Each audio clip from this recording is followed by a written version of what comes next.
Good evening and welcome to Enemy Within on Tuesday, the 27th of October 2015.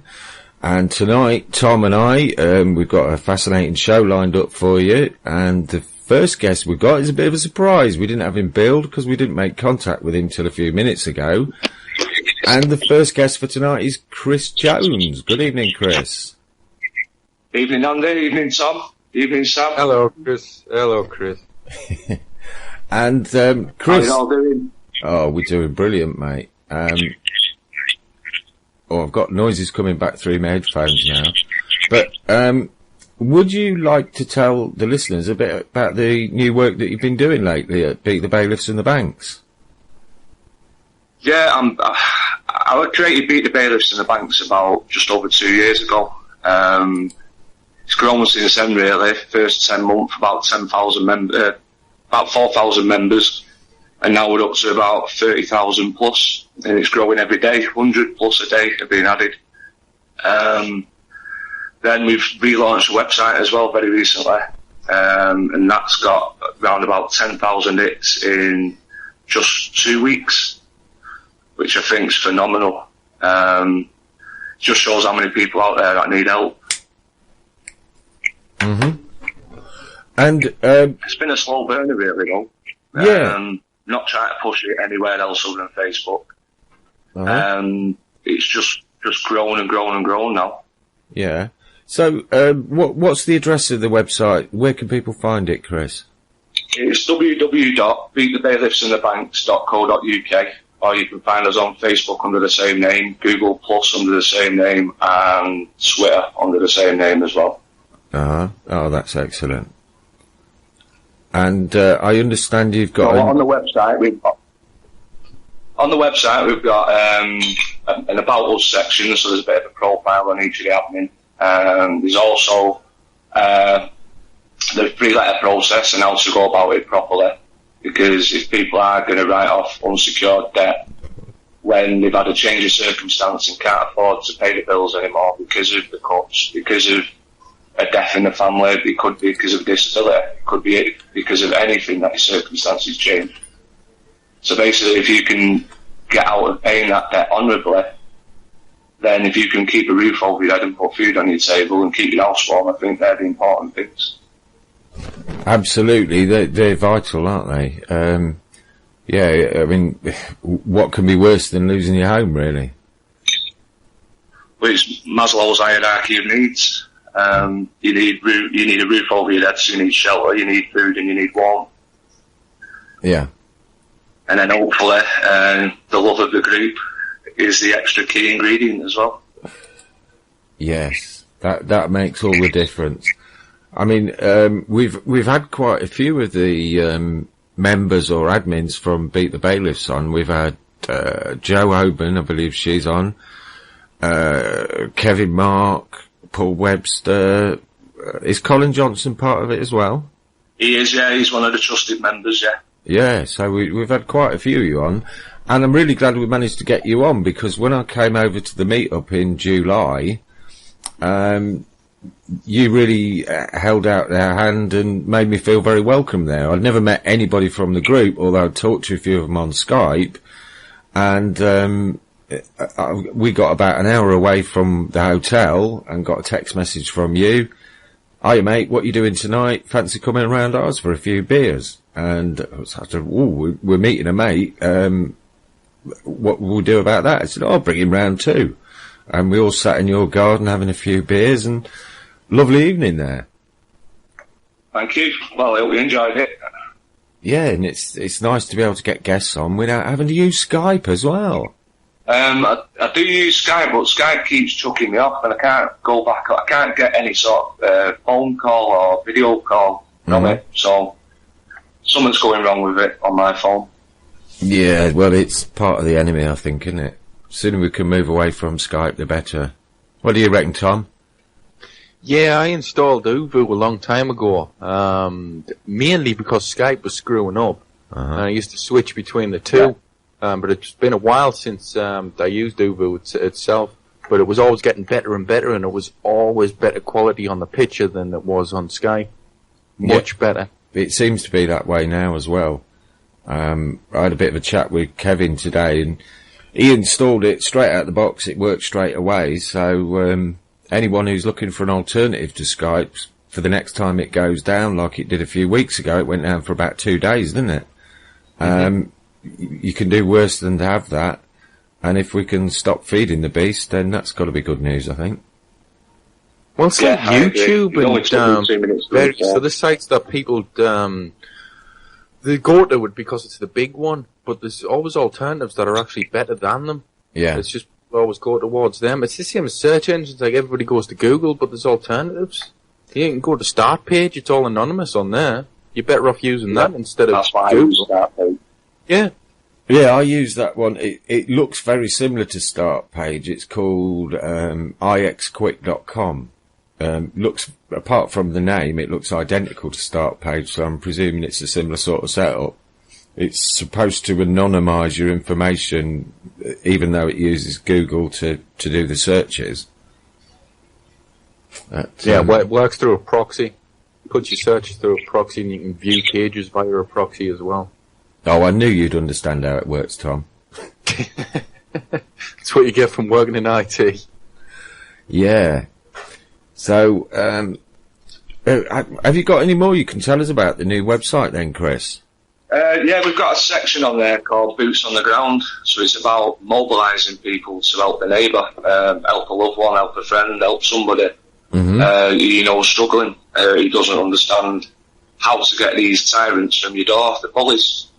So if you can basically know your rights, know where you stand, which is not under them, you can usually get them away and see them off. Yeah. So for me, it's all about a Liberty Bell system to get information out to people so that they can tell their friends, and it gets out there and people start learning how to defend themselves. Not violently, but with reasonable force, but usually with a few choice words. Mm-hmm. So what was your inspiration for making the Beat the Bailiffs and the Bank's website? Was it your own personal experiences, or was it other people their experiences that inspired it? I grew up in the 80s, and I come from a single parent family, but my relationship with Dad now is top. But basically, during the 80s, under Thatcher, then under Major, when interest rates were about 17%, my mum was struggling, and as a lot of parents did, they'd hide from the phone, avoid the phone. And that's what you were brought up with for a few years until things settled down. But then I've always thought a little bit differently, about things. And some people call me a fencer as well, because I like to see what's on the other side of the fence before I jump off it. I think that's maybe not rushing in too much. I think I'd rather make an informed decision before I do things.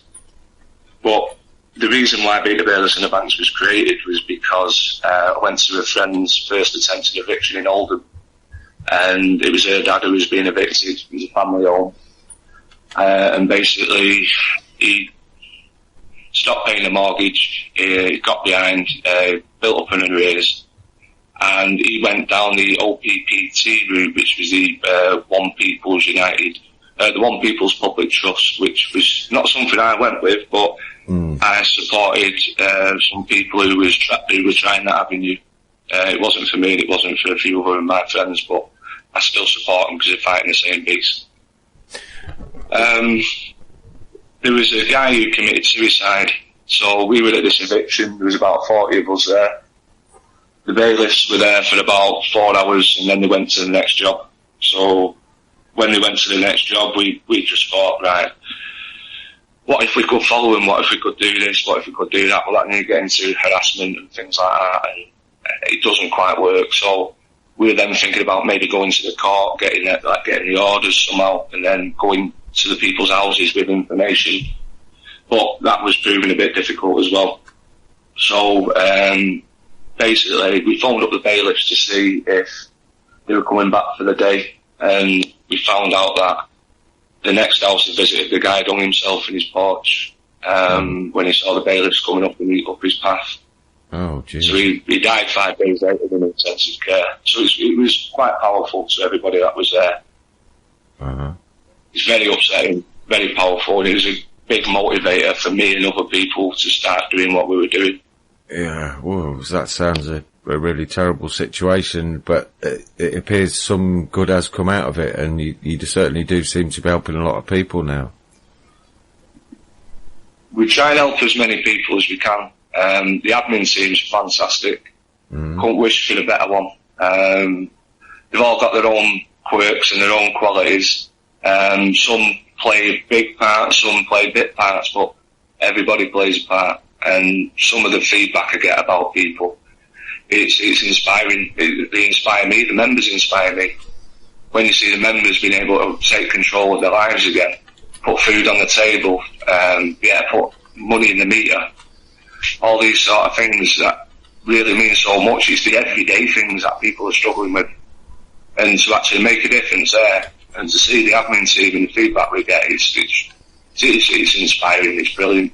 And I can't say thank you enough. Yeah, they're quite a crowd. And something I've managed to pick up several times when I've talked to various of the admins is that people often leave it far too late to contact you. Yeah, far too late. As soon as you get the letters through your door, or you start in a default, or you're starting to struggle, get on the page, get the message out to people. If you're a bit worried about putting it on the group is closed, so it means people who aren't on your friends list, they can't see it. But there are times when you might have friends in the group, so you might be a little bit wary of posting in the group. So there are 2 troubleshooting groups where we can take people, where there's just admin and trusted members, or there's the private messaging that we can do, but that has to be in a group, so there's never ever any one single admin in a private message with somebody, because we've had issues before with certain breaches of trust, shall we say. So we've had to do that. We've also got the email system as well, which is kicked off, which we're trying to get all the admins to start using, and they are doing. So there's various ways people can get in contact with us, but yeah, you're right, the sooner the better. Excellent, yeah. What? There's about, I think, just 1 second. Yeah. There are now 13 local groups, so we've got groups in Manchester, North Wales, Grimsby, Warrington, North Humberside, Scunthorpe, Barrow, the South East, I know that's a big area, South Wales, Brigg, West Yorkshire, Bristol and Kent. And then we've got bailiff response teams in 7 areas, in Southport, Yorkshire, Wirral, North West, Kernal, down in Cornwall, Burnley and Pendle in Hertfordshire. So there seems to be a big gap in the Birmingham area where there doesn't seem to be that many local groups. There's a lot of people shouting and commenting for them, but not that many people creating them. I'm with you, yeah.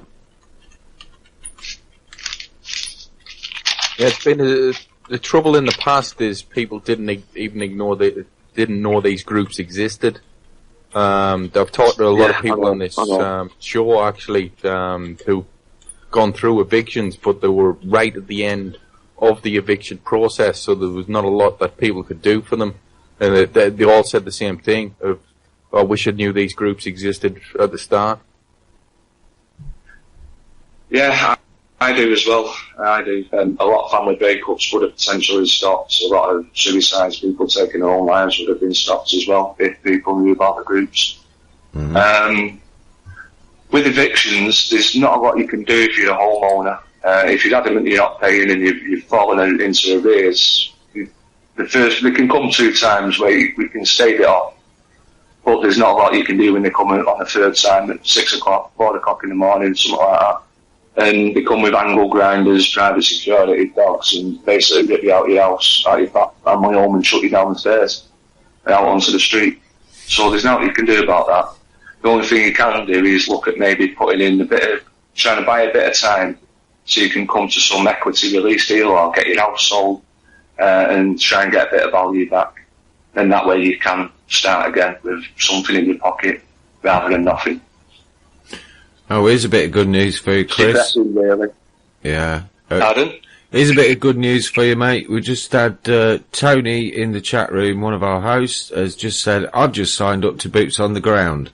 So you've got another one at least. Fantastic. Nice one, Tony. Yeah. And the more people that sign up, the better. I notice Ken's also posted, you've got Nout in Northumberland. So anyone who's listening up in the Northumberland area who'd like to get involved, get yourself on there, and I'm sure you'll be able to help people. Joe's done us a little map of where we've got coverage, so that map will be going on the website, and hopefully you'll see it filling up rapidly. Yeah, that's what we want, isn't it? Yeah. So it's going to be like little networks everywhere, you know, networks of neighbours, networks of friends who stick together. And once they're armed with this information, then there's no stopping them. Well, it's so difficult in the past to set up groups like this because, like you mentioned, you had trust issues within the groups, and you had so much infighting between groups that it was impossible just a few years ago to actually even set up groups coherently because people were fighting so much. But it's so inspirational to actually see groups like the Beat the Bailiffs, and you've been involved in other groups as well, the Bolton Freedom Advocates as well, getting people together in the local pubs. I think that's nearly been good. This Christmas, the Bolton Freedom Advocates have been going 3 years. We've had some great speakers on there as well. Rob B from Ashton, he's been down a couple of times to do some talks. Who else? We've had Dean Oliver, you know, for the cannabis oil. Did a presentation on that. That was probably one of our most attended ones. Chris Spivey's been to do a talk. That was all hush-hush. Quite a few people have been down. Jojo, she did one on alternative health and how to do detoxifications and things like that. It covers a general spectrum. Bolton Freedom Advocates, you could say it was litigation and things like that, and riots. It weren't just about that. It was about the holistic approach. It's about looking after yourself. Being forewarned is forearmed, as they say. Well, yeah, that's absolutely. I did warn you that we've got quite a clued up bunch in the chat room, Chris, and we might get some questions that you don't expect. And I guess this is probably one you're not expecting. Question from Unique Lee.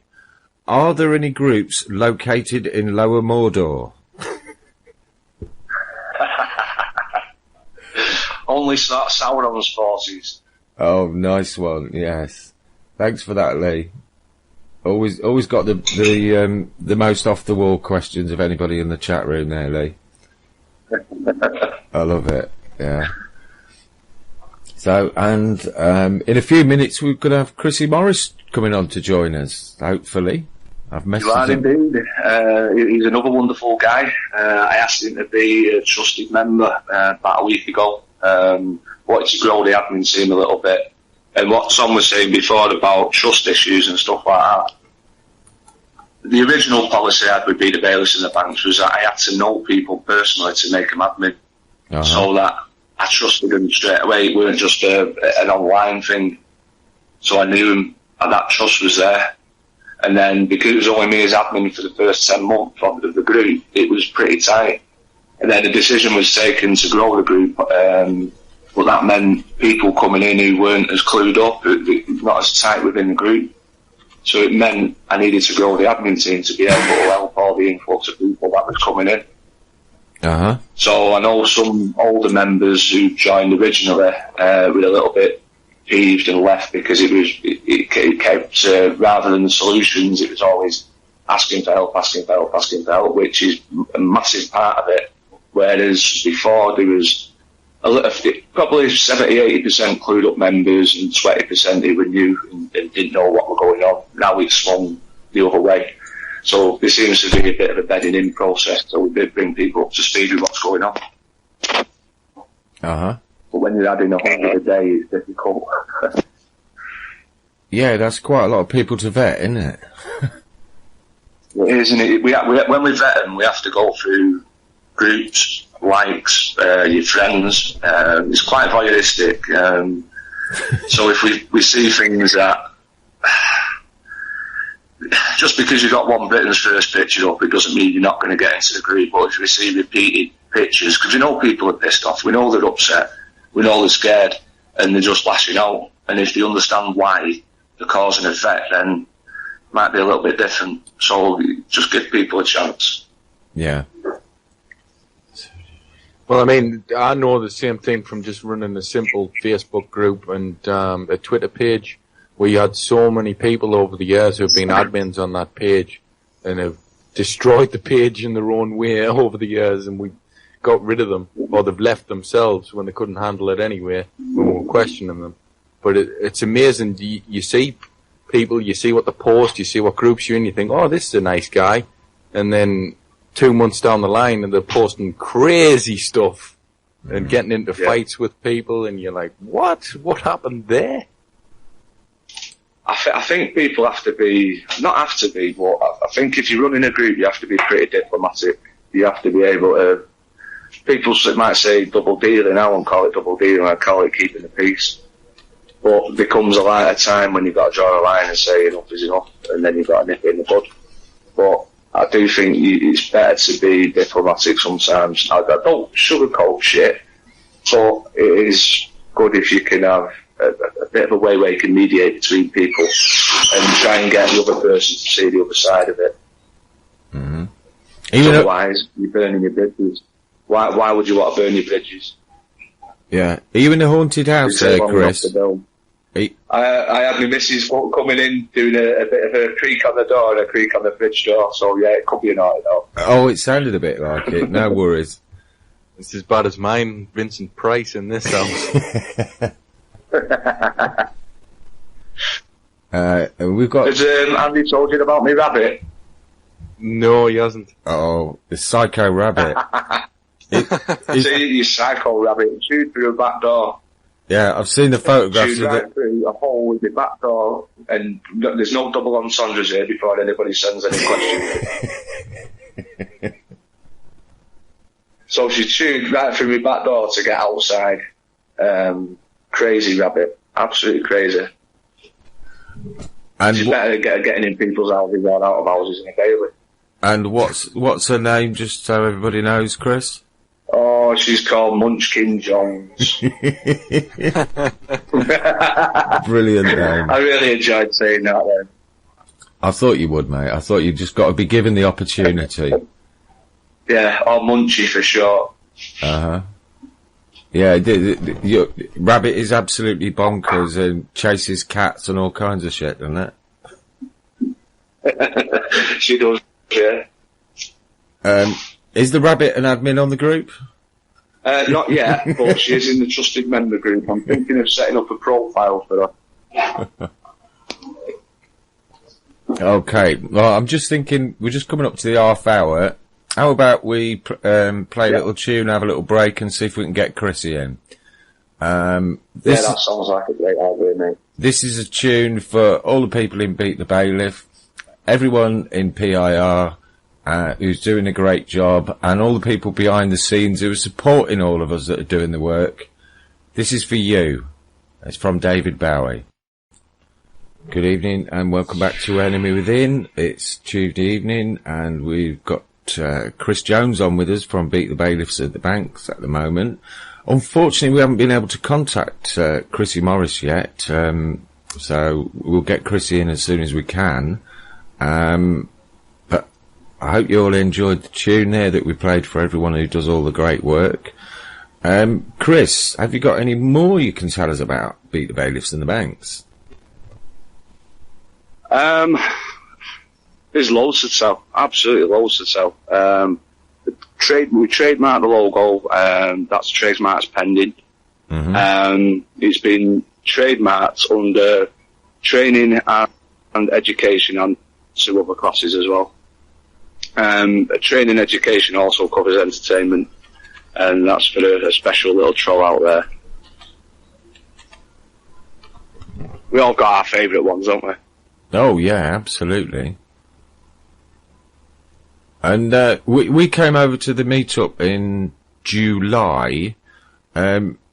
Will you be having more regular ones, or is it just an annual one?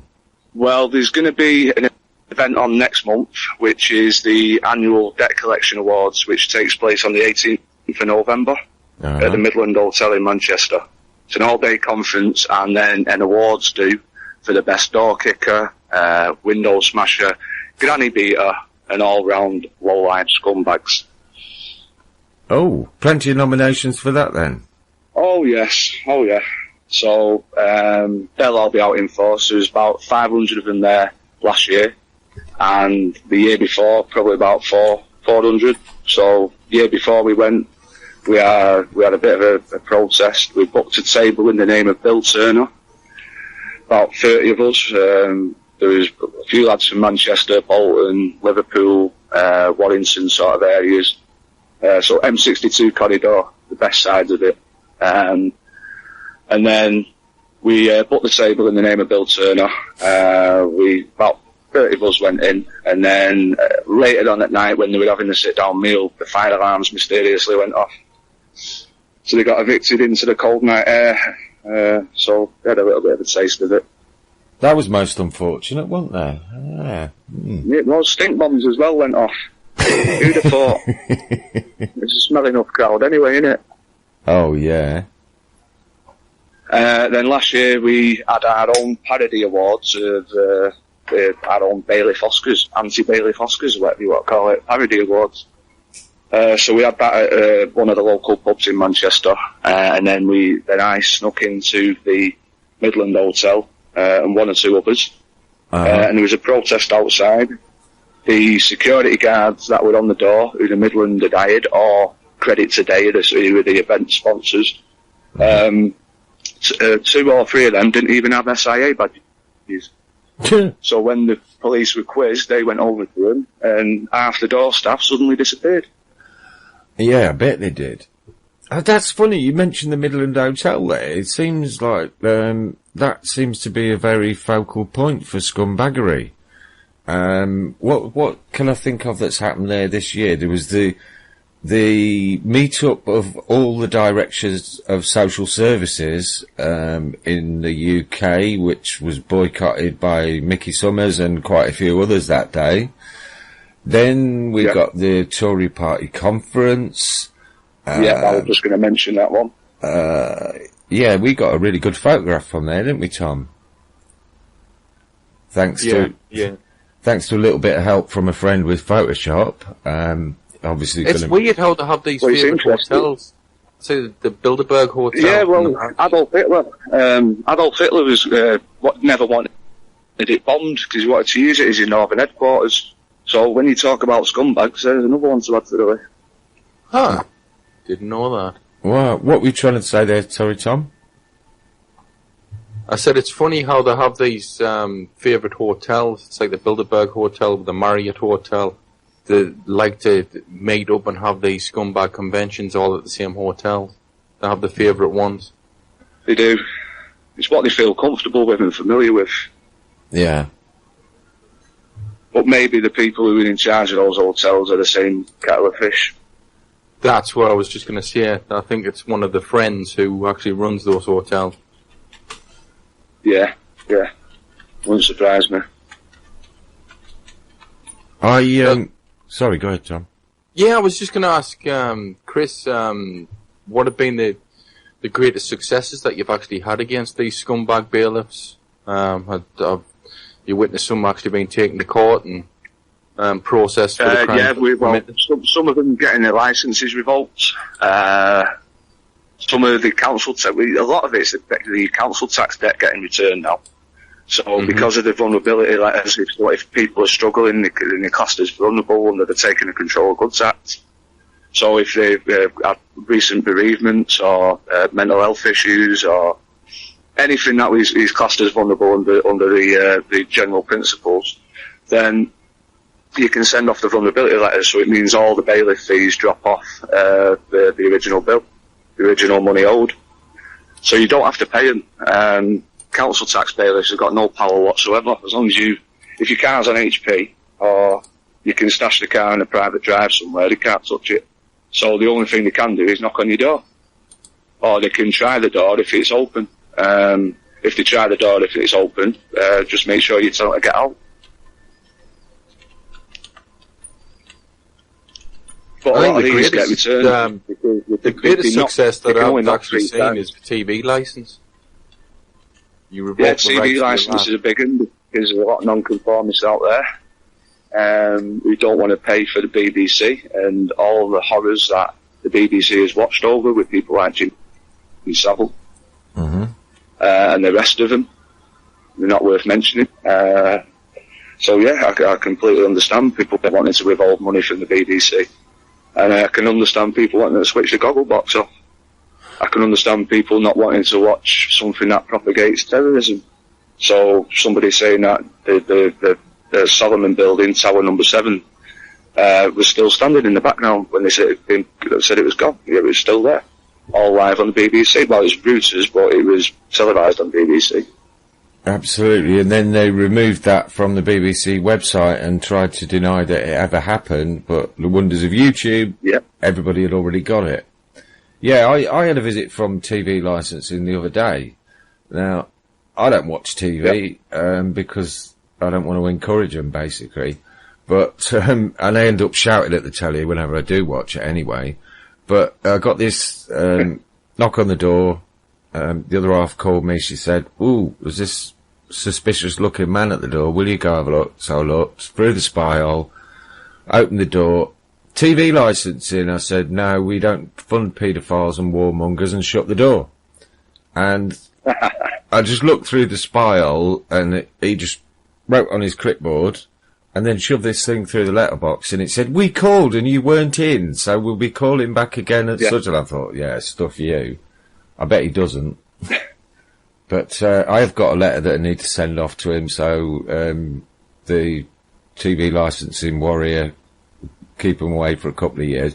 But the strange thing is, when I cancelled my TV licence, I told them that we no longer had a TV, we weren't capable of receiving pictures, and they said, "What, we'll leave her alone for 2 years."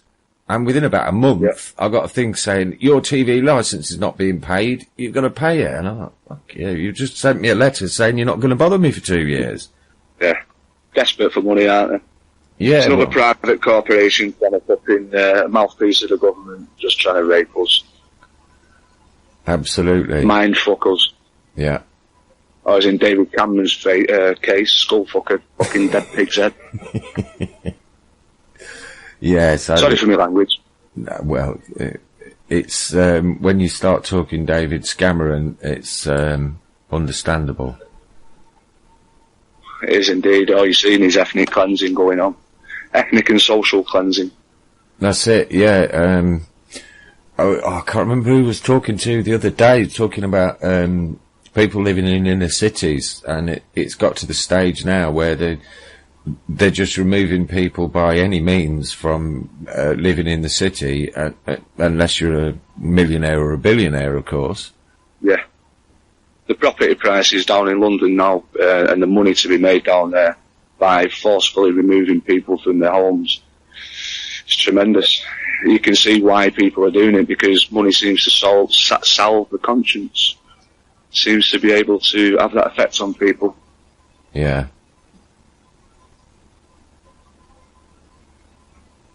Well, it's social cleansing. They've done it in New York, they've done it in the places all over the world. They socially cleanse the place so only rich people can live there anymore. Mm-hmm. The areas where it was predominantly poor people who lived there, there's now a rich area. Mm-hmm. That's exactly what Boris Johnson's doing in London. Well, I saw it years ago. I mean, I worked down at a pub down in Essex, and most of the people that lived in that area were overspilled from the East End of London when they started moving people out to redevelop the kind of poor housing in the Docklands area. And now it's full of millionaires and banks, and nobody with a normal job can afford to live there. And all these people are living out in the countryside. Well, what was the countryside? They built these great big new towns like Basildon and such like. And they're absolutely full of them. Yeah. One of the things that I worry about with things like fracking is that it's a scorched earth policy. So Agenda 21 and things like that, forceful evictions from people's homes that are living in areas where, and this I don't like, maybe irony, but a northern powerhouse just doesn't mean manufacturing. It also means oil production, or in this case, gas production. So things like hydraulic fracturing, unconventional extraction of gas, I think is a frightening proposition. If you poison the water, the air, the land, there's no going back. I work as an health and safety advisor for the top tier Coleman site, which is the control of major accident hazards. Yeah. So my job basically is to make sure we don't hurt anybody, we don't have any releases to the environment, either through a major spill, fire sort of scenario. So I know what they're putting in the ground, and I know that it has lasting effects. They're carcinogens, mutagens, reprotoxins, all sorts. You've then got the potential earthquakes, subsidence, tremors. People would have to be reowned, and when you look at urbanisation, Agenda 21, then you're talking about living all within a city in a cubicle. So you can move them from your green and pleasant land because you can no longer live there because the land's been raped, the earth's been raped, and you're now living in a cubicle. You won't need a car because you'll work locally. Everything will be round the corner. It's not my idea of a life. I don't think it's anybody's idea of a life, is it? But no.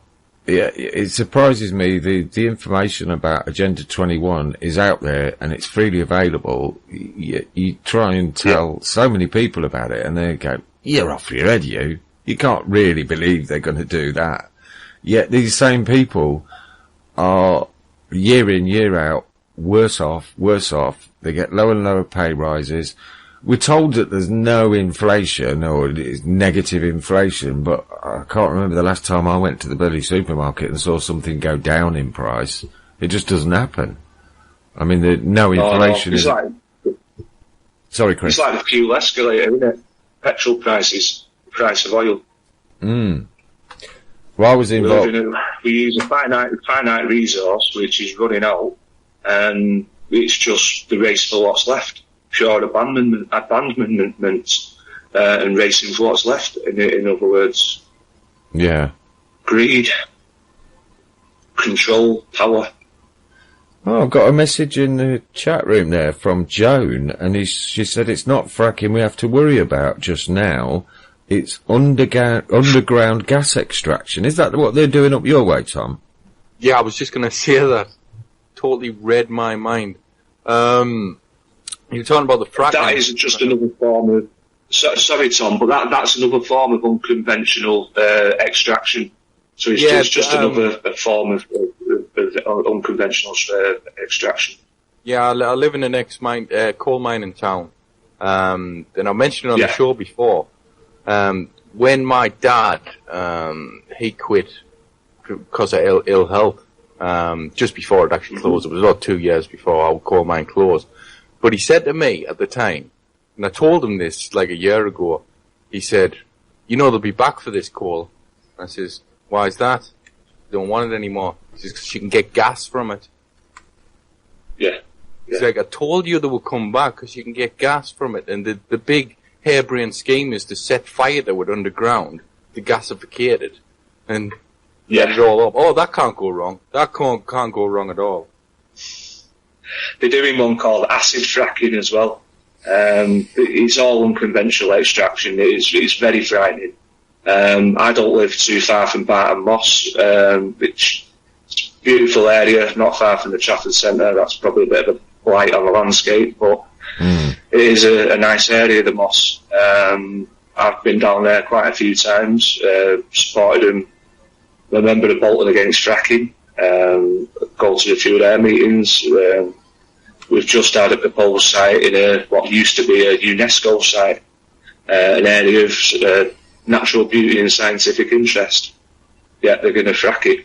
It doesn't make sense. That's where all the reservoirs are that feed the northwest, or a lot of the northwest. So Bolton, Chorley, Liverpool, a lot of the water comes from the West Pennine Moors. Yeah, it's a similar situation where we are, Chris, in East Lincolnshire. We're it's kind of the vegetable garden of England. Most of your cabbages, cauliflowers, brassicas are all grown round here. A lot of salad stuffs as well. And we actually had a talk by Ian R. Crane at a local hotel sometime last year, and present at that talk was the mayor and either 3 or 4 members of the town council.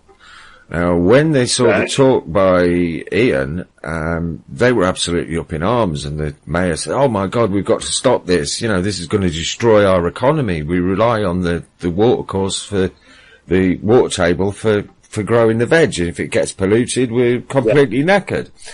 Now, it so transpired that one member of the group who organised that meeting contacted the mayor a couple of weeks later and asked him what he was planning to do to stop the fracking. And his reply was, "I don't know anything about fracking." So he's been got at again, another one.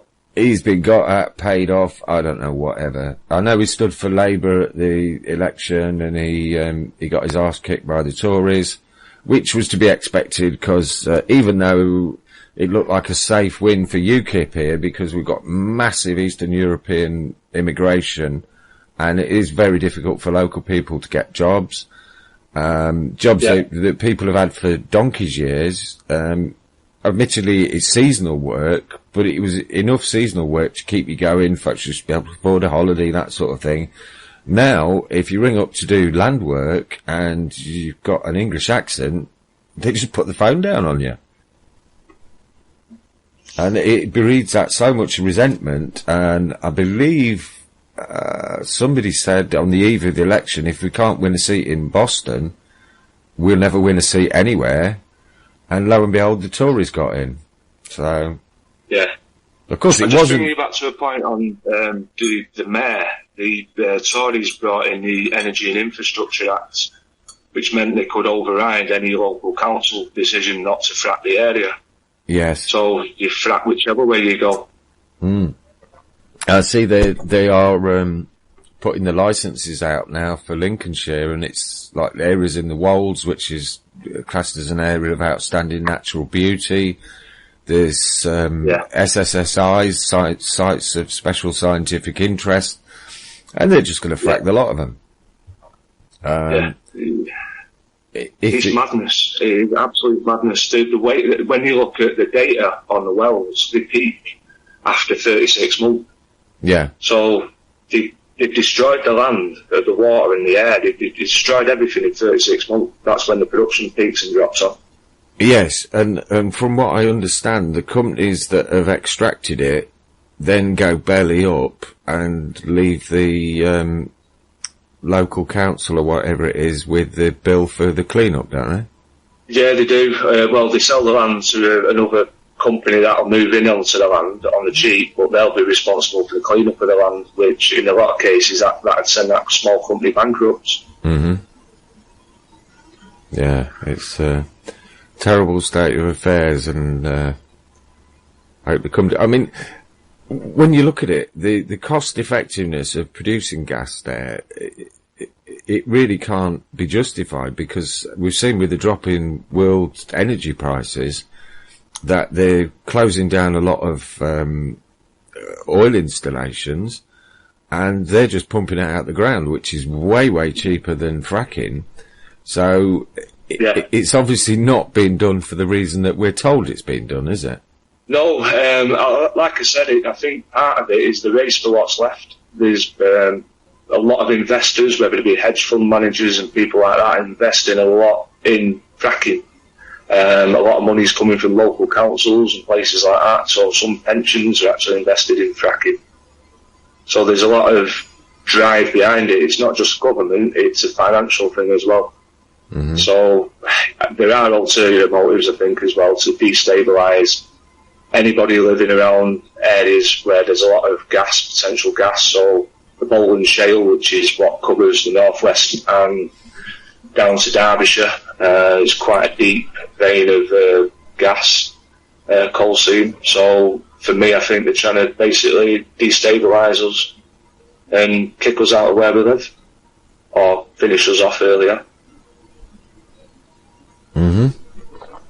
I see we've got quite a few comments there about voter registration robs people of their power. I do agree to a certain extent, but my philosophy on this is I don't agree with big government, I agree with small government, and then if you believe in small government, you believe in no government at all, and you rely on people governing themselves. I don't think we're at a stage yet, but this is just my opinion, but I don't think we're at a stage yet where we can govern ourselves, or a lot of the population can. Just look at what's going on around in the world. I know most of it's caused by the government, but I'd still be a little bit wary. I just think we need to be moved, nudged, like we've been nudged so far along this way, to become a more benevolent, caring, loving society, so that when it does go voluntary, if it ever does, that then people do it out of the goodness of their hearts because it's the right thing to do. But I just don't think if we went voluntary now, under Cameron and the way that, under the Blair government and things like that, I just don't think as a society with that, we're inclined to care about people. Look at the benefit bashing that goes on. Look at how many programmes Channel 5 makes bashing people, whether it be benefit claimants, immigrants, people struggling. Goes on, doesn't it? Yeah. You shouldn't. Yeah, there is this whole agenda of demonisation, and that's when I started seeing that happening. That was one of the reasons I thought, right, screw this, I ain't watching TV anymore. It was just driving up the wall, you know, attacking the most vulnerable people in society and blaming them for all the ills of society. When once you start to look at it objectively, you can see it's the power and money-hungry psychopaths at the top of the tree that are causing all the problem. I think, was it Roosevelt who said, nothing that ever happens is by accident. You know, it's all planned by the government. I don't think that was the full quote there, but that was the gist of it. But it's a little bit like Plato's Cave, or you can look at, what's it called? Edward Bernays and propaganda, and basically the forming of public opinion and like a mass opinion through nudging people, through getting them to look at certain types of media. Edward Bernays was involved in war propaganda to demonise the Nazis. That was his job at the time. Bernays was Sigmund Freud's nephew. He had one of the best teachers ever to mess with people's minds. Well, it's not just the government, it's all the think tanks that are linked into the government. It's cold and it's calculated, it has been for centuries. They've got us down to scientific algorithm. That's what it's down to now. They can pretty much control society. The only thing that they can't compute for is our unpredictability. Mm-hmm. I noticed we're just approaching the hour here, and in the second hour we've got Chrisy Morris on, and we've got somebody rather special in Eliza who'll be joining us. So perhaps we could have another tune, and for this one, it's one that's actually been recorded specially for us by a rock god in the chat room by the name of Ken Pearson. Take it away, Ken.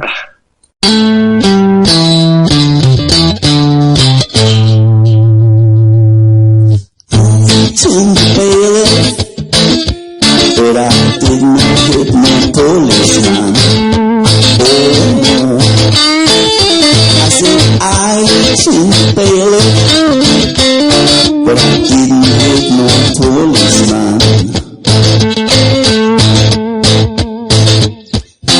Going up in my garden, trying to break the dawn. They want to steal my possessions, 'cause a banker man needs more.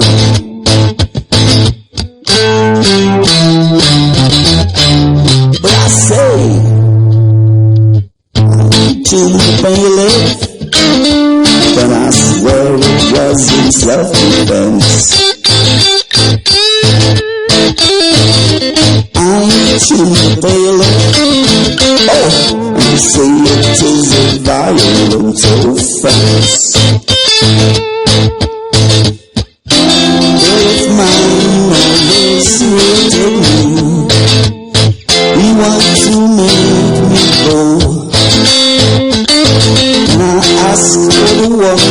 just nuts. And then he just ignored.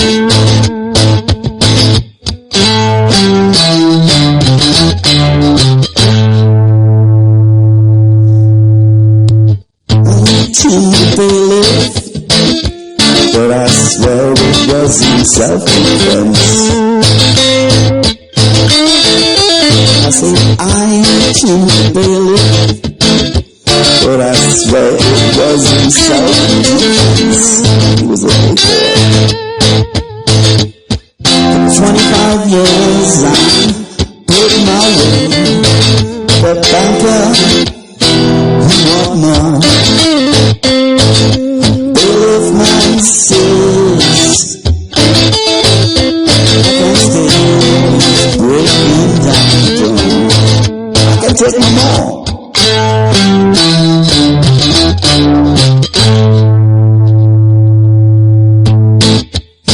I mentioned that bailiff, but I did not get no policeman. I mentioned the bailiff, but I did not hit no policeman. Reflexes scratch, look better with him. Trying to throw a punch. I dodged the blow and I took him down. He's out to lunch. Don't took him punch.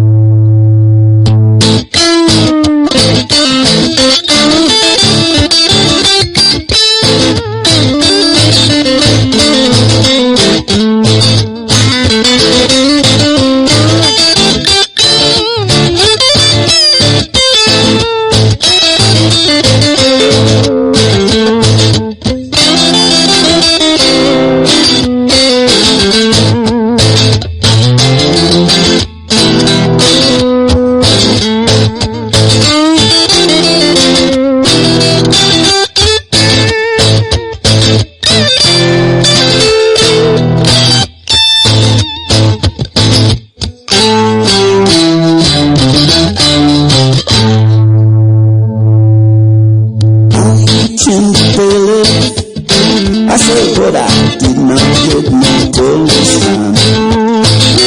No, no, no, no, no. I said, I came that bailiff, but that policeman couldn't run me, man. 25 years I paid my way. The banker said he want more. Man says that I can't stay, so he's breaking down the door.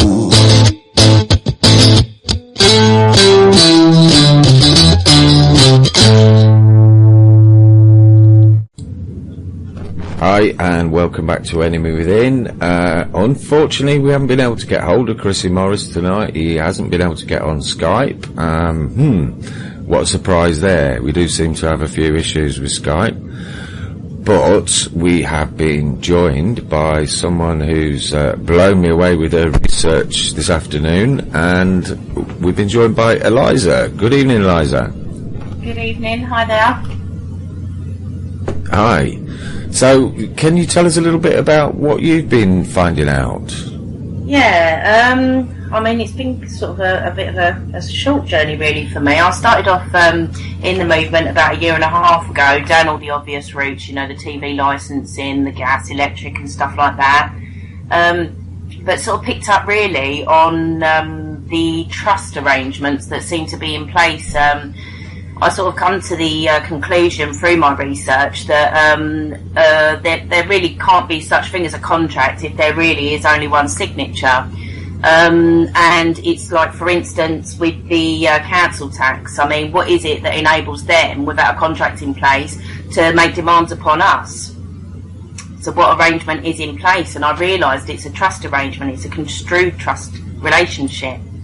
And basically, I think it was designed initially to sort of work in our favour, in the people's favour, but the wrong people have got in place and abused the power. And what they've done is using the trust arrangement. I'm sure you're aware you'll have like a settler, a trustee and a beneficiary, and we're always the settler and the beneficiary. But what they're actually doing is they're sort of stating that they're the beneficiary and they're making us the trustee, so we're liable for all the debt. Now, it's only the beneficiary in a trust relationship that can make demands for payment and stuff like that.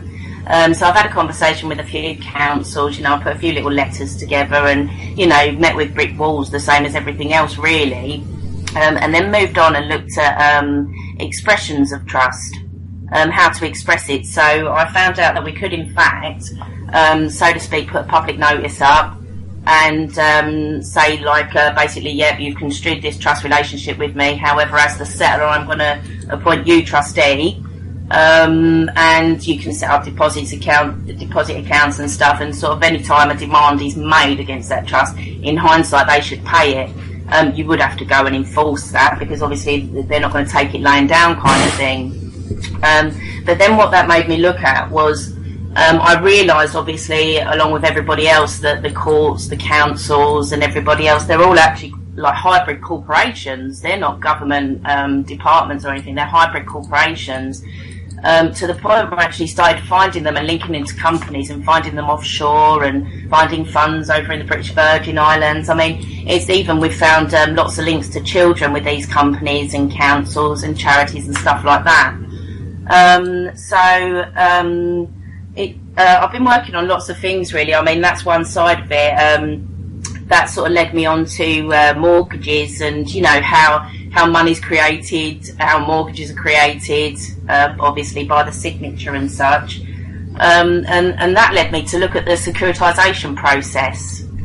And we've managed now to pinpoint the securitisations that have been happening along with the QSIP numbers, because what the banks are basically doing is they'll get like, you know, say 1,000 mortgages for that year, they'll pour them into a pool, then they'll get a special purpose vehicle company, and what the company does is they sort of monetise the debt, and then what they do is they float it on the stock exchange.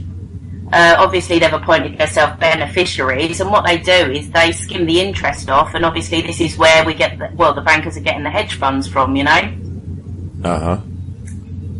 So they're creating these hedge funds, they're holding them offshore and stuff like that. I mean, it is a massive, absolute spider web of mess.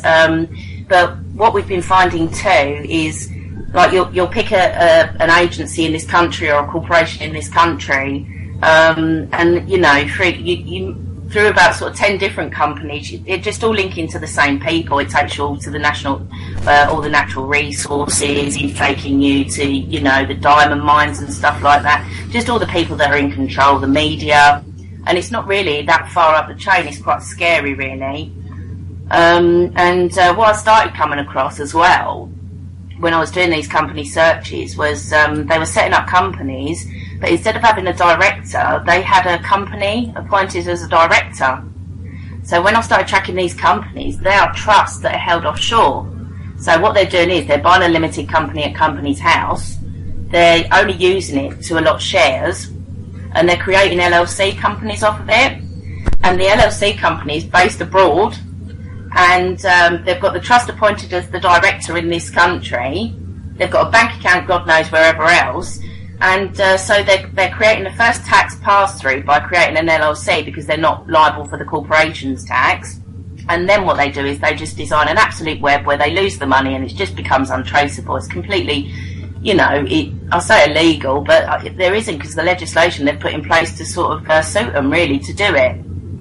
But, you know, it's quite scary. We've found companies that are, you know, helping the social services take children out of the country, and, you know, do they ever come back and stuff? It's, yeah, scary. I think they securitise, sort of, I don't know, it's the same kind of process they use for all property, if that makes sense. Yeah. I mean, I've just posted a link in the chat room there to the search on Securities and Exchange Commission website. Right. And what was it? Underneath, if you go to, for anyone who's not on the chat room, in the chat room, sorry, if you go to the US Securities and Exchange Commission website, which is sec.gov, and underneath the search box at the top there, you click Company Filings, and then put Her Majesty in the search box and click Search. Then you come up with some very interesting results, don't you? Indeed you do. Indeed you do. And what you'll notice is on that last filing that they filed Her Majesty's government, I think that was in 2008, and I do believe it will be an exempt filing to say, like, we can offer securities and we're exempt from tax, basically. But they haven't filed anything since, which it really interested me. But I've been searching the company. Now, I don't know for fact as yet, but I think I found the company that the Crown are using as a cover now, instead of calling it Her Majesty's government. Mm-hmm. It's a company based in London, worth absolutely billions and linked to absolutely everybody. But yeah, I just need to get the final bits and bobs in place, really, and then obviously I can put that kind of information out. But until I'm absolutely sure, obviously I don't want to be leading anybody up the garden path. No, absolutely. And but I mean, we wanted to touch base as well. We was talking about the USEC codes, the state codes that you'll find on the US Securities and Exchange website as well. And what you'll notice next to Her Majesty's government is that I think there's 4 or 5, isn't there, Andy? And on one of them you'll see the state code as XO. Yeah, there's 4. The top one is AD, then Q2, then AO, and then XO. Right, XO, that's Great Britain. That's the square mile of London. Now, what they done back in about the year 2000, and maybe they started the process before, but in every country they created a state that's offshore to that country. So as we know, the square mile is non-domiciled to the UK. Yeah. And again, I come across that information because I realise all the politicians that go into the Houses of Parliament, they have to take up a residence within that square mile. And then their family home is counted as their second domicile, their second home. Mm-hmm. And what that actually does is it places them as a person offshore. So straight away they decide to tax evade and take their little companies that are linked to them offshore and link it to wherever else. You know, it's just an absolute web of deceit. Yes. You know, and a messy one at that. But they're all interlinked, they're all involved with each other. Property is property, you know. It all sort of generally works the same way. It's like the government sort of own our brains, the Vatican, they own our souls, don't they, you know? Oh, absolutely, yeah. And, but, I mean, we've got the, in the UK, we've got the City of London, which is the square mile, which is a separate state. In Italy, they've got the Vatican City, which is a separate state.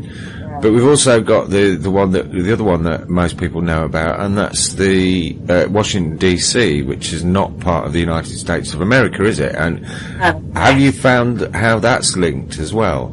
Yeah, I mean, basically, every country, other than the ones we're at war with at the moment, has one of these state codes allotted. We're all doing business with each other. Yeah. Obviously, you've got America and the UK are in, I would say, most control of it.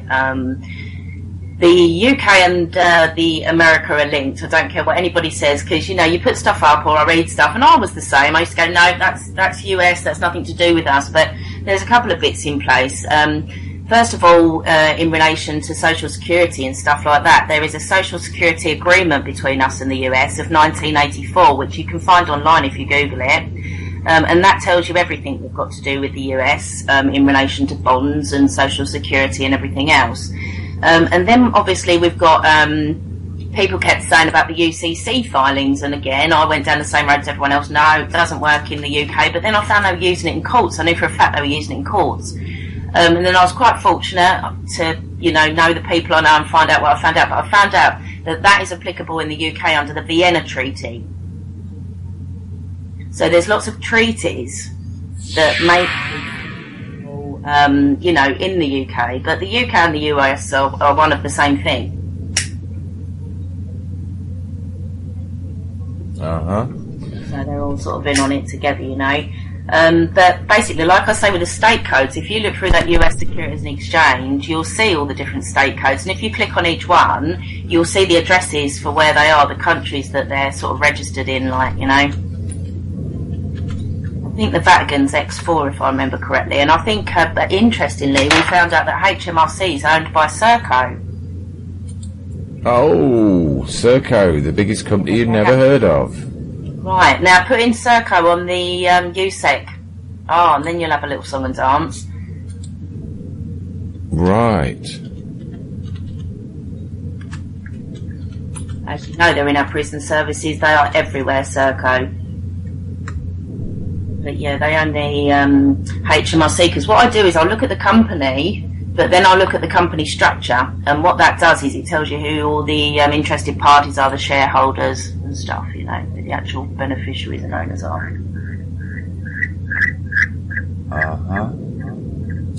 So, sorry if I'm sounding a little bit distant here. I've just been told of another way I might be able to get hold of Chrisy Morris, so I'm trying to add him in. Yeah, no problem. Get rid of that. Facebook would be a good point. Right, let's see if he's... Posted on that one for things. Trying to connect through the Hadron Collider. Yes, we've got a bit of a whooshing noise going on there. Just connecting to the other dimension right now. Right, yeah. Well, we've just... I've just tried to add Chrissy on Uvu, and I hope I managed to read the text message in the dark. If not, I'm sure Looby Loo will nip through and pass me my phone back so that I can try again. We were just talking before the show, Andy, about these payday loan companies that are not actual companies in the UK. They've got these fake companies set up like Wonga, but they're actually owned by two companies in America. That's right, yeah, because they're the they're the beneficiaries, if you like. They're the structure, the shareholders of the company, and that's what you'll find absolutely everywhere. I mean, if I was to set a company up now, I would go and get my company at company's house. I would only use it to allot shares, and I wouldn't put my name to it. I would use a company or a trust that I've already registered abroad to register as the director, because it's the director that's governed by the jurisdiction, so to speak, and not the company. So then obviously you get your LLC, and the LLC gives you the first tax pass-through, so you've avoided corporations tax. So that's perfectly legal onshore here, so to speak. And then, once you get offshore, it's, you know, you start creating your little trusts here, there and everywhere. And what they would usually do is they'd have a company, the LLC set up in one jurisdiction, the trust in another jurisdiction, and the bank account in a different jurisdiction. And you can get these custodian accounts that sort of manage assets and securities and stuff for you. So you're playing with the big boys then. Yeah, a lot of these companies would be interesting to drill down like you have and find out how many companies in the UK are actually not real companies, like they did with these payday loan companies. There was a documentary made about it where they actually tracked them all down to show that these postal addresses were just postal addresses. That's all they were. That's it. I mean, you'll find lots.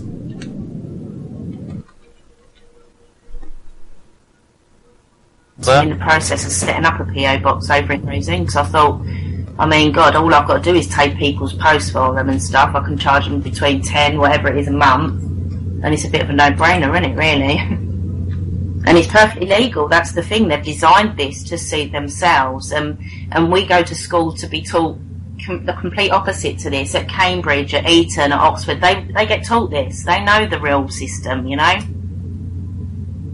We don't. We're not meant to. We're taught to be employed. They're taught to be employers. We talk about this a lot on the show, actually, about the history that we're taught and the education that we have as serfs in society. If we were taught the real history of how our people, our class of people rebelled against the government, then we would be in a better position, but we find out how we're being screwed over by them, which is no benefit. Infiltrate and spread the lie, because I believe there's a good system in place. But it's just it's the wrong people in control of it, you know. if we could get in there and get naturopaths at the top of the NHS, and, you know, kids that have been through the you know, the mill that are adults now to be in charge, you know, the world would be a much better place, wouldn't it? Yeah, are you seeing that now with the internet, with the gatherings of people on groups across the internet? And it was a bit of a hectic thing at the start because people were just fighting against each other, but it seems to be changing now. People are realising that people just have different opinions and getting together and actually creating solutions. Yeah.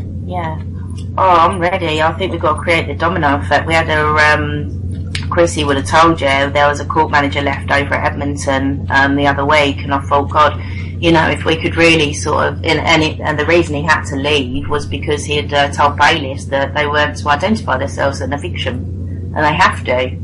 And basically, yeah, the guy had to leave over it and everything. And I just thought that was a perfect example of the sort of the first domino that we could have sent out a clear signal with that you will adhere to the rules, you know. Otherwise, this is what happens, kind of thing. It does seem that I don't know. I feel it. The tides are turning. I don't know why. I do just feel like the tides are turning for the better. Well, I think the intimidation and the fear knocked a lot of people out of the field who would have been really helpful to people now, but the intimidation and the fear was just too much. But there's always been successes. Yeah. I mean, I've sort of been through the mill myself, very up and down, and you know, in and then out, like through fear. Absolutely. You know, I thought I was thrashing the hornet's nest, kept going into courts and doing things, you know, that were just pissing, you know, the other side off, kind of thing. And it did. At one point, I got really frightened and sort of just come right back from it all. And really, that's probably what sent me on this path of studying what I've started studying, really. So what inspired you to keep going? I don't know. I just think once you've woke up, it's just impossible to go back to sleep, really. And you know, there was a part of me at the time that, I don't know, it was going through my head. You got to look after number one. You got to look after number one. And then that wore off again, and I thought, no, actually, you know, I think I was just around the wrong kind of company for a bit of time there. And then I don't know, my heart came back, and I thought, no, God, like, you know, I want this world to be a good place, kind of thing. And you know, we need to pull together in order for that to happen. I sort of separated myself really a lot, and just very recently more so realised that it's just not going to happen that way. We need to pull together collectively, you know, and the more people that, you know the right information, because there's so much duff information out there. You know, and I feel like a big bit that we are missing at the moment, if I'm really honest, is like we have what we would call a win, but then we don't go back at them, we don't enforce it, we don't put a full stop and closure to it, because that's the part we don't know. Yeah, it seems that everybody within the field, especially in the Beat the Bailiffs and people tackling the debt issues, the successes with everybody involved, but there's only a few who have the strength to actually carry on after there's been a defeat. Yeah. And it is difficult. I mean, I don't even know I could do it, you know. Yeah. I mean, I've seen wins, I've seen defeats, I've seen sort of really close friend of mine lose a big last year, and that was heart-wrenching, you know, that was absolutely heart-wrenching, just didn't expect it, but you know, we wake up, and I think just now we're learning to play a little bit of a cleverer game. We need to keep moving in the directions we are, you know.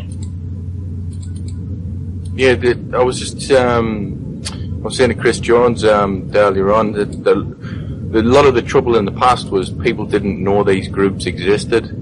People didn't know there was other people out there that could help them. But now we're starting to get to the stage where everybody's heard of groups on the internet that are fighting back.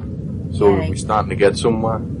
Yeah, I mean, I know, there's a guy that I've known for a few years. He's a naturopath. He's 75. You know, very well-to-do guy. He has clinics in Harvey Street and stuff like that. But, you know, even speaking to him instantly, he's an intelligent guy, and he woke up and went, my God, I've gone through my entire life, you know, and this and that. And I'd done a clawback for him. He'd done a credit card. He wrote a credit card off and that. So, you know, People are waking. People are waking. The youngsters, they just seem to get it because they're quite rebellious anyway, I think. Oh, we've just got a little bit of news in that we should be able to get Chrisy Morris on any minute now. So we'll just put a quick song on there, and we'll put one on from Unique Lee, being as it's a chat room music night tonight, and we'll try and add Chrisy into the call. We'll be back in a few minutes, guys. Good evening and welcome back to Enemy Within, and with the wonders of modern technology, we've finally managed to get hold of Chrisy Morris. Good evening, Chrisy. Hello, folks, and thank you very much for having me. I hope you're all well. Well, it's always quite an ordeal getting you on, isn't it? Last time you came on, you actually managed to install Skype specially for us. I felt extremely honoured. And this time you've installed another video client so we can have a chat to you, because Skype decided they didn't want you to speak. So it's always an adventure with you. No, I've done this one all on my own as well. I'm really, really proud of myself. The thing is, it's more stress than I've had in about a month, though, since I got the Skype thing working. This one seems to be easier. I'm hoping it's good. And for a technophobe, I ain't done bad. But I've had considerable alarm and distress getting it on there today. Very stressful. But it's worth it just to hear Eliza's voice. Yeah, you're right there, Chris. You're right. Yeah, I'm very well, thank you. So what have you been up to today then, Chris? Wow. Apart from the usual sort of more sublime things like, the parking tickets and the silly little court things, I got a call at 11 o'clock saying, please, can you get here? Half an hour journey away. We've got bailiffs turn up at 12:10 for an eviction. And the eviction ones I always worry a little bit more about, because there's always a lot more at stake with the evictions. Luckily, got there and I saw them off. They all turned up mob-handed, 6 or 7 of them, a couple of beefy ones as well, to try and evict an older lady, vulnerable lady as well, from a housing association place. They didn't do their homework though. Tried to railroad her. Once we'd had a chance to have a look at the paperwork, managed to see them off quite easily, which was nice, and had a little bit of fun as well. I got a video up. I don't know if anyone's seen it. Yeah, I've had a quick little sort of watch and that. I'll have a little look. But what actually happened then? Was there any police? The police. Well, they tried to ring the police, but the good thing was off camera I could speak to the bailiff guy, because I think he realised that he wasn't going to get anywhere, so he became quite nice. We had a little bit of a hiccup with the old ID thing again, but after speaking to him off camera, because I saw a little gap, because when I asked if they had the locksmith there, I could see that they was all, oh no, we haven't got a locksmith, we're not ready for this. So I turned the old phone off, because obviously that was quite a big thing. I didn't think he wanted to be, I think the phrase is Morris on camera. The new one. I just, I sort of led him down the little, do your job well, mate. You've not got a threat assessment for this. There is a few guys that are locked into the premises that you're going to have to remove with force. You've not got police here. You've not done this at the right time of day, because a lot of the time what I find is they like to schedule an eviction for the shift change time that the police have. And that way what the police do is they go, right, we need more bodies. We're going to pay an hour's overtime for, the shift that's going off to stay on and help us. And obviously the shift that's coming in, they can go and help as well. And that way they can sort of double their numbers up for the initial hour, and they had the eviction scheduled for 12:10. And I thought to myself, you know what? I was in Chelmsford Custody Suite the other day, and they was absolutely rammed. One of the coppers said that if there was a decent RTA road traffic accident, that literally there would be no coppers in the area whatsoever. So I think that was going to really struggle to get any police there. when I sort of like ascertained that they didn't have a locksmith, that they sort of like, they was literally chancing it. It was only the first visit. I think they was just hoping to sort of like either waffle the lady out of her house or intimidate her out of the house. And once, you find out that they've not actually sort of come prepared, that's where you can sort of start exploiting it a little bit. Yeah, right. I found that Section 26 of the Criminal Courts and Justice Act coming in really, really handy on like quite a few occasions. Makes them sit up and back off really well. That they, roll their eyes in their head a little bit, start worrying, and then start thinking that maybe they're there to sort of like perform under their oath and help people rather than sort of be corporate, excuse the phrase, cocksuckers. Yeah, absolutely. But what I found another thing that I've done a couple of times, which has worked really well, is got the local court, whoever's served the paperwork, on the phone, and then you go and speak to the police and serve them under Section 26 and say that you've got the court on the phone. And the court really don't know what's going on, but it's actually worked a couple of times really well for me. Yeah, I was there. Yeah, you've seen one of them. That's it, mate, that's it. It does seem to, it seems to sort of work kind of well. And, I mean, I don't know what's going on with them. They're sort of laying loads of police forces off here, there and everywhere, aren't they? I mean, where's this going to stand us? The less police there are to help them is a good thing short term. Yeah. The thing I'll be honest, I'm really worried about, that, if they, for instance, this tax credits thing that the government are trying to push through, when the citizens of the country, when the people sort of like decide that they've had enough, and civil disobedience and unrest starts coming in, I really do think that the government then are going to go, you know what, the police can't cope, and is that going to be a backdoor to martial law? Are they going to say, right, let's get the army on the streets and stuff like that? Military style.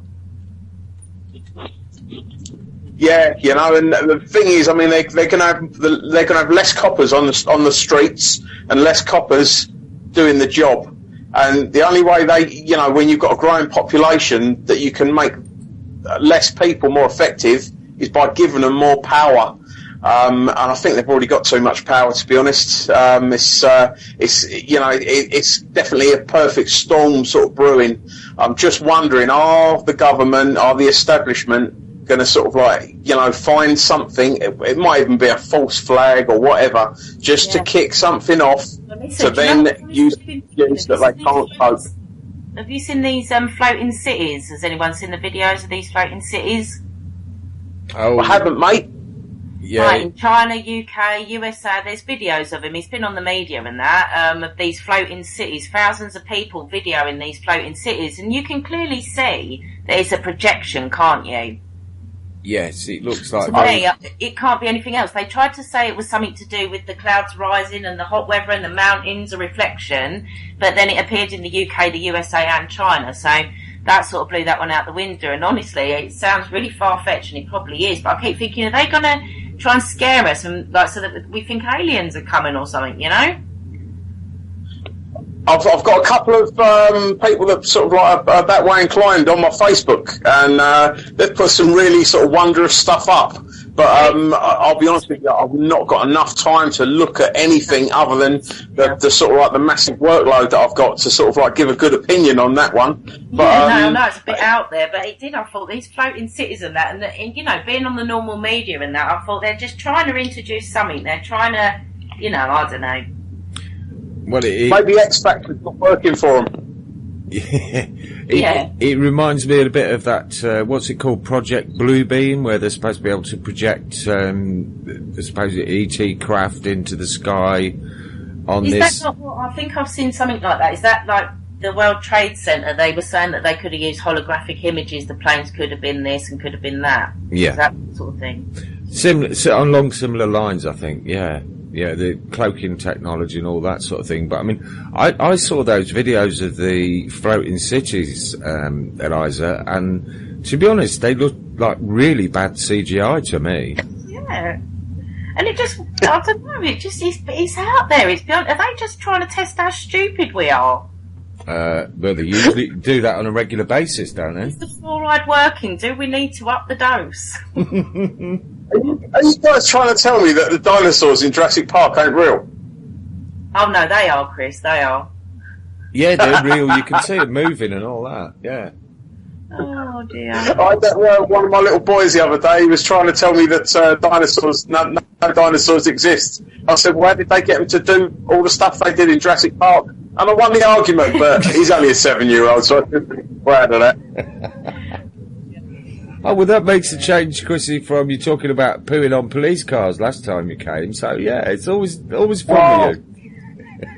Oh, yeah, that was a good one. That was good as well, wasn't it, Chrissy, about the poo on the police car? Yeah, that was me and you up there. Do you know what that argument? The way that I put that across to them coppers there and then, you sort of like almost saw their soul sort of like, you know, linked together for a second now, you know, because they actually realised that they was in the wrong. There was a video up a little while ago, I can't remember who done it, so and the guy basically said to him sort of like, you know, you've joined the police force to uphold the law, you know, and sort of like make the world better, and, you know, do you not realise that you're actually sort of, you know, on the dark side now, you're actually the bad men now. And, you know, it's, I think if you can get the morals in there, you can appeal to someone's morals, then you've got half the battle won. Because these bailiffs and sort of like, you know, the council workers and the housing association people, they literally are 100% into the old Bill being their goon squad. And if you can take that away and even sort of like just show a little bit of a chink in the armour, that, you know, that the police might sort of like actually be there to help the people rather than solely to prevent breach of the peace and all that, you can get through it quite well. That's all we ask. We're not asking them to be on any sides. They're just meant to stand by the law. Do their job, yeah. Just do their job. I don't know how anyone can think it's a good idea to, this is a quick one. Guys, most of the sort of like, you know, eviction stuff and repossession stuff that I've got right now, I'd say 80% of it is single women. Yeah. Vulnerable women. It's really, really weird. It's that sort of like, you know, the slightly older single lady age group is being almost targeted. You know, I hope I'm wrong. I really do. But you know, I've got a teacher friend that I spoke to today as well, and she said that she's noticed sort of like, you know, that as well in all different sort of like walks of life now.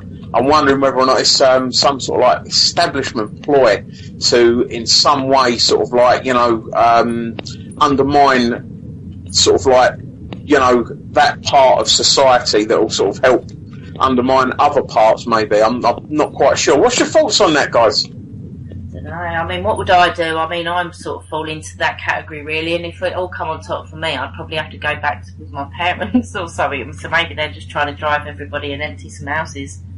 They're doing a land grab at the end of the day. They're doing a huge land grab again. Eliza,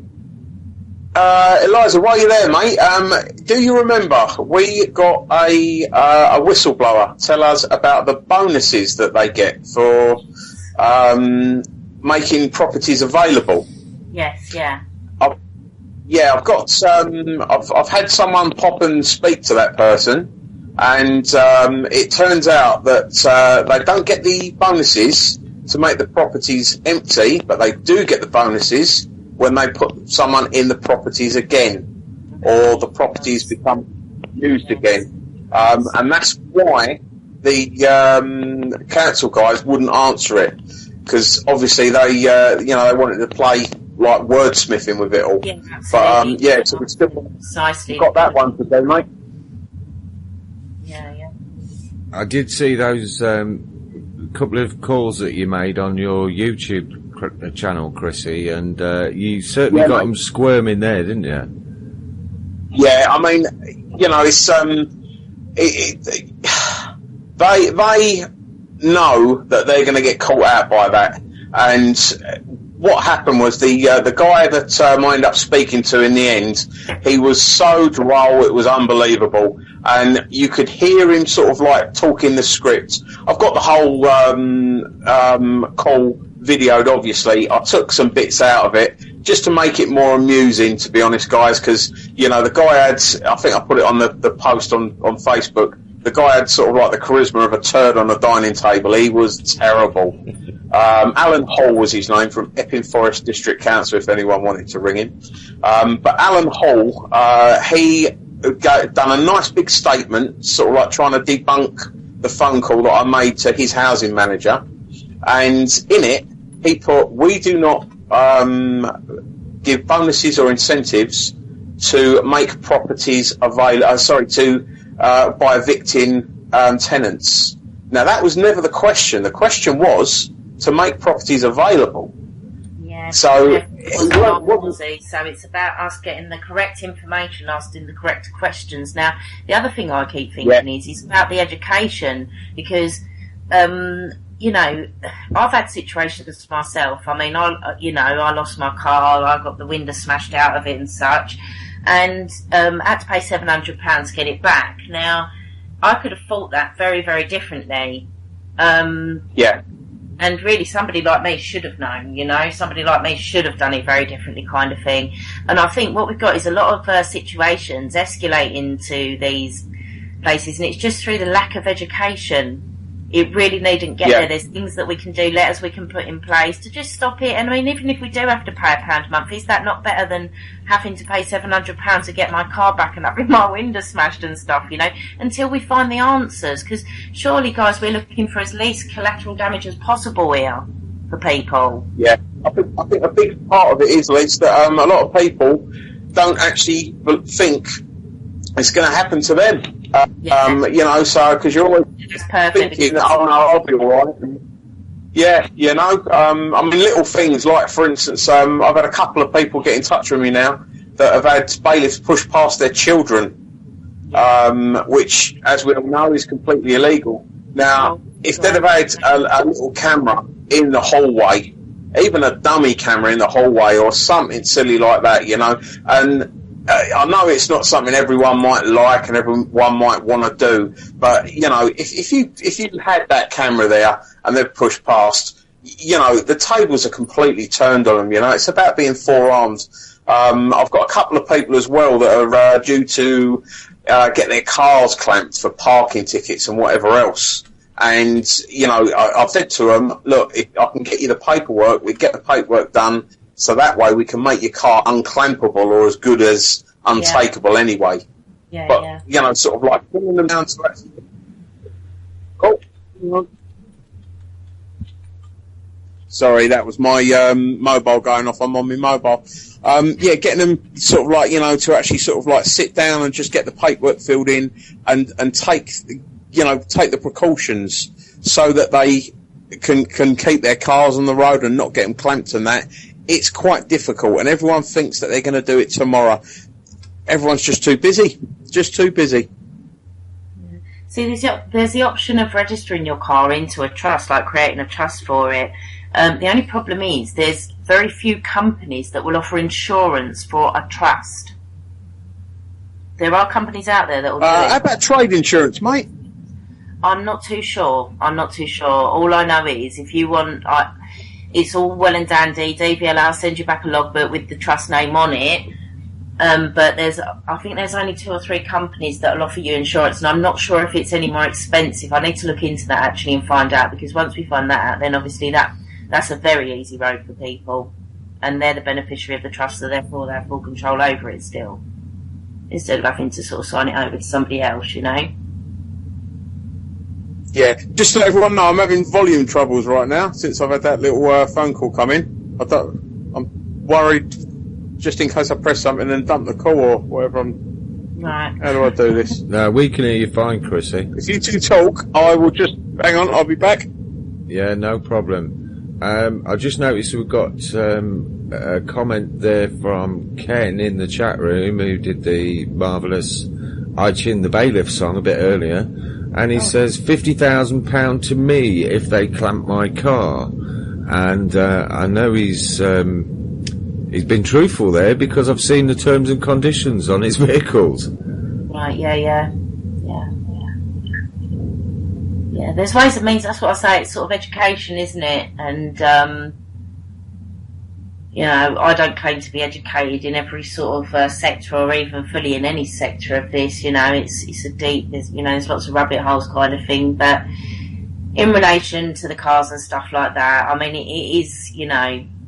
I've been on the raw end of it kind of thing, and had to pay to get it back, and like a fool didn't go back with the enforcement of it. And I know I've got a case. The policeman he was put on notice under Section 26 Criminal Courts of Justice Act on camera, and there was lots of breaches really of things. And but yeah, again, I've just never gone back, and I think that's the part we're lacking as well, is the fight, the enforcement, to enforce it back on them.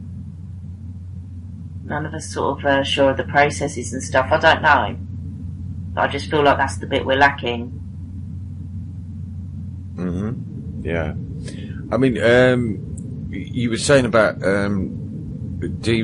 it deregistering or unregistering your car? Don't deregister it. All you do is you fill the logbook out. There's 2 sections you fill out on it.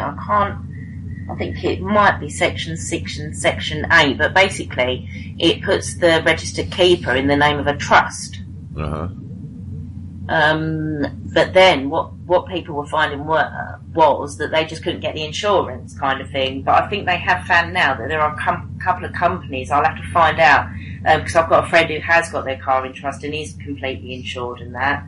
So I'll have to find out which insurance company it is, because I mean, if we can get that bit and the insurance is no more expense really, then that's the way forward for everybody, isn't it? Yeah, I mean, Rob Freeman, who was on with us on Sunday night, he was saying he's had quite a bit of success in that department. I don't believe he's got a car anymore, but he's got several friends who've got cars, and I'm sure he said they've unregistered their car as opposed to deregistered. Yeah, see, I'm not sure of that process. I'm just really not sure of that. Well, he said he tried to deregister, and he ended up having a bit of a set to with the courts and the police, and suddenly he found out that he was using the wrong phrase, and I'm sure he said it was unregistered is what you need to go for. So I think I'm back with you guys. Can you hear me? We can hear you, peachy Chrissy. Oh, wicked, mate, wicked. I can't hear you too well. I've got to put the bloody phone to my ear again now, no loudspeaker. What I've got to do... You've done the logbook loan thing idea, didn't you? I didn't in the end, mate, because I've without putting it out, sort of like without untesting it, I don't want to give people ideas that sort of like I haven't tested. I always like to test my ideas and stuff. I've actually put a motor in trust, and I've still got the insurance all going. What I will do for the next time I come on, I'll sit down with yourself, Lisa. We've got a couple of other friends, and we'll work the process out. And as soon as we can test the process, then we can let everyone have that process. And hopefully it will help a lot of people out, because it's all good and well having the ideas, but until it's properly tested, it'd be irresponsible to sort of put it out there. But I'll be honest, I don't have no problems driving at all. So it seems to have worked for me quite well. Yeah, the only thing is that worries me with the trust thing was it's all well and good that it's in a trust and everything like that, but say the scenario happens that I'm driving along on the motorway, I do something to get arrested, and the car then gets taken. The car can still get taken, can't it? I mean, how do we enforce then the trust? This is the part I just feel the enforcement again that we're lacking, and that's the bit we need to know. I think the way you've got to understand it really is that the coppers, they're just drones. Yeah, almost all coppers are drones now. Yeah, they just do what they're told and what they think they can do. They think they've got the authority and the power. It's very, very unusual that you can have a real legal argument with a copper anymore, because, you know, if you say to the copper, look, you can't seize this car for whatever reason, they'll just turn around and go, hang on a minute, my sergeant has said, you know, the duty inspector has said, and blah, blah, blah. And so, you know, it's not them that you need to sort of like have the end game sort of with, if you see what I'm saying. It is something that's... I feel like at Russell's, and we're nipping away at their ankles kind of thing. We've got the right motions in place, but you see all the letters that people send out, like we send a letter to the bank going, oh, give me the loan note, and all this and that. See, the people that receive them letters think, what the hell are these people going on about? Yeah, you know? Yeah. They're running on wrong information a lot of the time. I mean, sometimes we do, sometimes they do, sometimes there's sort of like, you know, a bit of a agreement, you know, mutual sort of like ground in between what both people are saying and stuff. It's just getting the processes sort of like screwed right down so we know they work. Oh, what's happened? Can you hear me? Yeah, we can hear you fine, mate.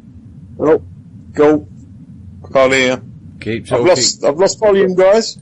Oh, we can hear you, Chrissy. This is what being a technophobe's all about. You're scared to touch things. Yeah. Right, what am I doing? I'm like that all day, every day, Chrissy. Don't worry about it, man. Right, how do I get the volume up? I've no idea. No, neither have I. As Tom, he's the technical expert. Push the buttons. Right, let's try. Oh no. Good what am I doing? Good advice. That's all I do. Well, like me, keep pushing buttons till something works. Exactly, yeah. Or it goes so up. Technology works, Andy. Yeah. I've taught you well.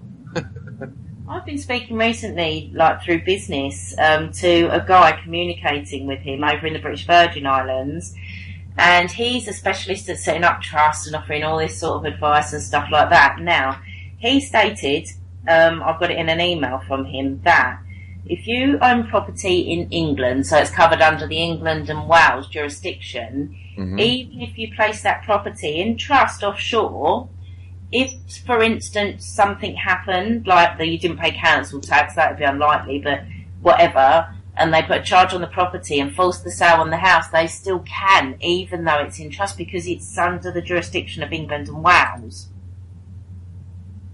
Wow. So the art is you actually have to buy property offshore and then have it owned in a trust in a different jurisdiction. It's really, really intricate.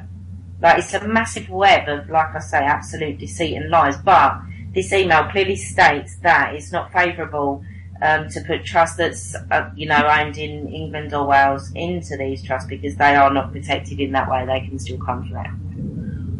That is, that's a whole other show there, Lisa. And looking at it now, we've got 4 minutes left. So, have you or Chrissy got any links or information you'd like to give out quickly before we close the show? I would have a good old nose round on the sec.gov and just have company information. I'd have a look at the .gov website and just have a little play, see what you can link anything together. Hello, guys. Yeah, we just got Chrissy back. Yeah, Chrissy, we're in the dying couple of minutes. Have you got any information you'd like to give out before we go? I'll be honest with you, my brain has just been completely fried trying to get the bloody volume back up on this. You've been zapped. So I do a lot. Mate, I do so much better when I'm talking to people face to face and having arguments. All this technical stuff, it just freaks me right out. I can't think of anything. I'm sure Eliza's got something there. Okay, well, Eliza's just given us something out. We need to get you two back on, both of you again. I'm sure you could both do 2 hours on your own quite easily. I'd like to say thanks so much for everybody for joining us tonight. Thanks Chrissy, thanks Eliza, thanks to Chris Jones, and thanks to Kevin Mark, because he was instrumental in setting this up. Kevin's got a bit of a psychic link. What a gentleman Kev is. Absolutely. Every time I'm struggling for a guest, Kev seems to know, and he rings me up and sets something up for me. Good old Kev. So, he's a stormtrooper. Yeah, we'll be back on Friday night. We're talking to Mark Thomas. He's got an interesting story to tell. thank you guys. Thanks, Tom. And we'll play out with a little bit of microwave pizza. See you Friday, folks.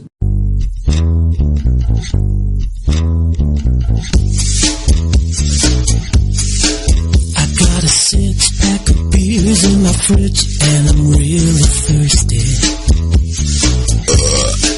I got a big bag of crisps and a full box of Quality Street. I got some microwave pizza and some microwave fries. Got some microwave hot dogs that have burst down the side. Got a big bar of chocolate and a big fat bag of weed.